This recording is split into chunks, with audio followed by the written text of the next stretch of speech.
Betul? Karena apa? Ketika kita minta petunjuk Tuhan, berdoa dimulai, Tuhan memberikan hikmat kepada kita dan kita mengerti. Tetapi kalau kita belajar Alkitab itu berdasarkan pengetahuan, maka kita hanya dapat pengetahuan secara historisnya bagaimana, secara arkeologinya bagaimana, secara ini arti bahasanya bagaimana. Kita hanya ngerti gitu-gitu aja. Tetapi kita tidak pernah mendapatkan satu pengertian yang sesungguhnya dari Tuhan, maksud Tuhan, wahyu Tuhan itu apa. Nah itu bedanya. Kalau kita menerima petunjuk Tuhan, ya kan, maka kebenaran itu sesuai dengan apa? Iman kita. Maka wahyu Tuhan itu akan dinyatakan kepada kita. Itu kalau kita berdasarkan iman. Tapi kalau kita berdasarkan akal pikiran kita, rasionalitas kita, maka kebenaran yang disingkapkan berdasarkan pengetahuan kita. Coba saudara mencari kebenaran, baca Alkitab kode-kode sama-sama. Nanti saudara sekarang kita bisa foto itu lewat apa? Kita buka apa aplikasi IE, bisa. Kadang-kadang saya coba lihat, tentang ini ayat ini, keluar tafsirannya ini, apa semuanya dapat gitu kan. Ada yang pakai ini. Kemudian kita baca lagi, cari di searching di Google keluar juga semuanya. Ini berdasarkan pengetahuan, tetapi kita tidak pernah mendapatkan wahyu daripada Tuhan. Itu bedanya. Tapi kalau kita berdasar, kita duduk di kaki Tuhan, berikan waktu pikiran hati kita kepada Tuhan, maka kita dengan pengetahuan yang sama, firman yang sama, tapi kita berdasarkan iman percaya kita kepada Tuhan, kebenaran Tuhan itu akan disikapkan berdasarkan apa? Petunjuk Tuhan itu apa? Maka setiap pribadi-pribadi berbeda. Karena pesan Tuhan berbicara kepada kita pribadi harus berbeda.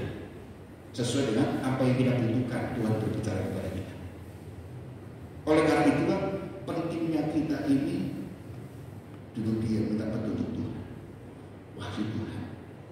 Cuma kadang-kadang ngantuk, baca Alkitab ngantuk, saudara, ayo kita mulai supaya kita ketika wahyu Tuhan dinyatakan kepada kita itu sesuai dengan kebutuhanku. Tapi kalau kita dengar kok orang lain belum tentu sesuai kebutuhanku, karena apa? Makananku, aku lagi sakit A, aku obat makannya nggak boleh, pantangannya makanan ini. Aku lagi sakit B, pantangannya ini. Tapi secara umum makanan ini, makanan itu untuk semua orang.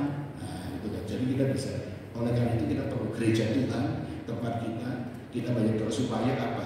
Pembicara-pembicara yang kita undang ataupun dan saudara kita yang mengambil firman Tuhan itu berdasarkan petunjuk Tuhan sehingga itu sesuai dengan kebutuhan kita.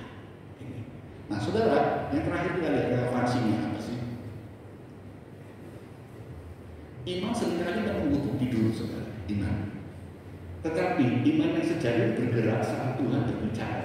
Bahkan jika dunia mencemooh. Jadi kalau kita bicara iman, bukan hanya menunggu, tapi iman harus sejati, harus bergerak. Iman tanpa perbuatan adalah mati. Apa yang sedang Tuhan perintahkan untuk kita kerjakan saat ini? Coba kita renungkan.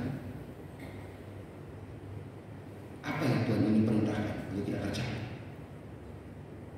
Mulailah, jangan melihat hal-hal yang nanti bagaimana dan bagaimana. Tapi mulailah dulu meskipun belum kelihatan hasilnya.